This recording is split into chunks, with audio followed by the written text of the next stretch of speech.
여러분 안녕하십니까, 황실업 변호사입니다. 이재명이 미국과 통화했다는 것을 트럼프 쪽에서 이제 밝히긴 했는데요. 또 한쪽에서는 말이죠, 진짜 트럼프와 이재명이 통화를 한 것이냐라고 하는 의혹을 제기하는 사람이 있어요. 설마 뭐 통화 안 하고 국가 정상들이 통화했다고 하진 않겠죠? 근데 그게 그거 같아요. 측근하고 통화한 거 아니냐 혹시, 그런 얘기가 있는데 뭐 그거는 조금 또 뭐 통화했다고 보는 것이 맞을 것 같고요. 그 다음에 이제 일본하고 통화를 하고 중국하고 통화를 했는데요. 그 다음에 이제 러시아하고 통화를 할 것인가라는 거였는데 사실은 체코하고 먼저 통화를 했습니다. 그리고 러시아하고는 통화를 안 하겠다라고 발표를 했습니다. 폭탄선언을 한 거죠. 북한하고 러시아하고 밀착한 거. 지금 북한하고 러시아하고 지금 군사 동맹을 맺고 완전히 밀착돼 있죠. 아마 그거를 의식한 것은 아니냐, 또 G7 국가에 가는 것을 의식한 것은 아니냐.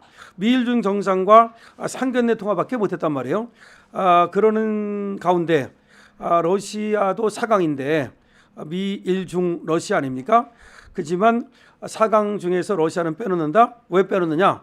우크라이나 전쟁 그리고 북한과 러시아의 밀접한 관계 때문에 빼놓는 거냐, 이런 얘기가 나오고 있습니다. 그래서 푸틴과의 통화는 하지 않기로 했다. 교착 상태에 빠진 우크라이나 종전 협상 상황, 이게 여전히 지금 문제가 되고, 그다음에 아주 밀착 강도를 더하고 있는 북러 관계도 역시 종합해서 러시아하고는 통화하지 않기로 했다는 겁니다. 자, 12일 여권 고위 관계자에 따르면 한러 정상 통화는 일단 추진되지 않을 예정입니다. 정부 소식 등은 국제 정사를 종합 고려할 때 적절한 시점이 아니다. 국제 정세를 종합 고려하면 적절한 시점이 아니라는 겁니다. 북한과 군사 밀착을 지속하고 있고 미국 주도의 우크라이나 종전 협상이 미뤄간 이견으로 교착된 상황에서 한러 양자 간 정상 소통 추진이 조심스러울 수밖에 없다는 겁니다. 다시 말해서 지금 러시아와 우크라이나의 종전이 잘 안 되고 있고, 그다음에 트럼프가 지금 푸틴하고 70분간의 통화를 했습니다만은 지금 교착 상태에 빠져 있는 거, 이런 것들이 문제가 될 수밖에 없고요. 그다음에 김정은이 러시아 국경일인 러시아의 날 12일이죠. 오늘을 러시아의 날인데요. 이걸 맞아서 푸틴 대통령에게 축전을 보냈답니다. 오늘이 러시아의 날이래요. 근데 지금 김정은은 거기다가 축전을 보냈다는 거죠. 그런 상황에서 우리가 지금 러시아하고 통화하는 것은 우리 입장에서도 그렇고 지금 우리 우방 입장에서도, 특히 미국 입장에서도 달갑지 않을 것이다, 이런 얘기가 나오고 있고, 또 무엇보다도 지금 트럼프 대통령이 김정은한테 친서를 보냈다는 겁니다. 트럼프 대통령이 김정은한테 친서를 보내서 지금 미국과 북한과의 관계 긴장 완화, 이런 것들을 도모했으나 일단 그 만나자는 얘기가 들어있었던 것 같은데 아무래도 김정은이 여기에 대답을 하지 않고 있다는 겁니다. 그러니까 일단은 지금 엿먹인 거죠. 트럼프의 그런 어떤 만남의 제의를 거부한 거 아니냐, 이런 얘기를 하고 있습니다. 이러는 상황에서 우리가 또 푸틴하고 갑자기 또 유화적인 제스처를 취하거나 그랬을 경우 지금 미국의 심기를 건드릴 수 있고, 이런 얘기죠. 역대 한국 대통령들은 모두 러시아 정상과 다 통화를 한 것은 아닙니다. 문재인 전 대통령은 취임 직후 미중일 정상과 통화한 뒤 네 번째로 푸틴 대통령과 취임 축하 통화를 했습니다. 2022년 2월 러시아의 우크라이나 침공 이후 취임한 윤석열 대통령은 푸틴 대통령과 지금 또 통화를 하지 않았습니다. 그리고 오히려 우크라이나 대통령과 통화를 했습니다. 그러니까 원칙적으로는 이 4강, 우리 주위의 4강이기 때문에 미국, 일본, 중국, 러시아 순으로 통화를 하는 수가 많습니다. 그래서 문재인은 했다는 거죠. 네 번째로. 그런데 지금 윤석열 대통령은 푸틴하고 통화하는 대신에 젤렌스키 우크라이나 대통령하고 통화를 했는데, 그 이유는 여러분 아시다시피 러시아와 우크라이나의 러우 전쟁이 일어나면서 아무래도 러시아하고 통화를 하는 것이 상당히 뭐 부담스럽고, 오히려 우크라이나를 또 우리 우방 입장에서, 그리고 또 우리 자유진영 입장에서는 응원할 수밖에 없는 거기 때문에 우크라이나하고 통화를 했다는 겁니다. 자, 이재명 대통령은 말이죠, 대선 공약 등을 통해서 우크라이나 전쟁이 종전된 뒤 러시아와 관계 개선에 나설 수 있음을 시사한 바 있습니다. 그러니까 지금 전쟁 중에는 러시아하고의 관계 개선이 좀 나서는 것이 좀 부담스럽고, 러시아하고 우크라이나 전쟁이 끝난 다음에 러시아하고의 관계 개선에 나서겠다는 뜻을 시사한 바가 있습니다. 이재명 대통령은 공약집에서 북러 군사협력에 대해 단호히 반대하고 국제사회와 함께 러시아의 책임 있는 행동을 촉구하겠다면서도 한러 관계 악화를 방지하고 우리 국민과 기업 권익을 적극 보호할 것이라고 했습니다.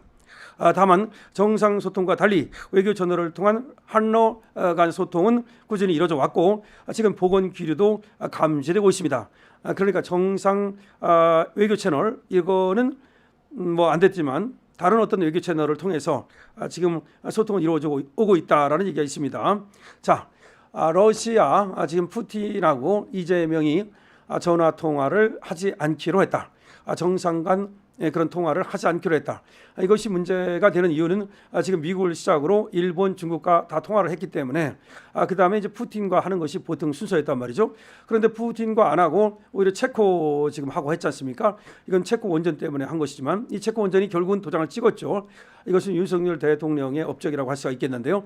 어쨌든 이런 겁니다. 그래서 아무래도 지금 우리가 지금 푸틴과의 관계를 뭐 좀 너무 유화적으로 가져간다면, 근데 사실 전화를 하면요 좋은 얘기를 해야지.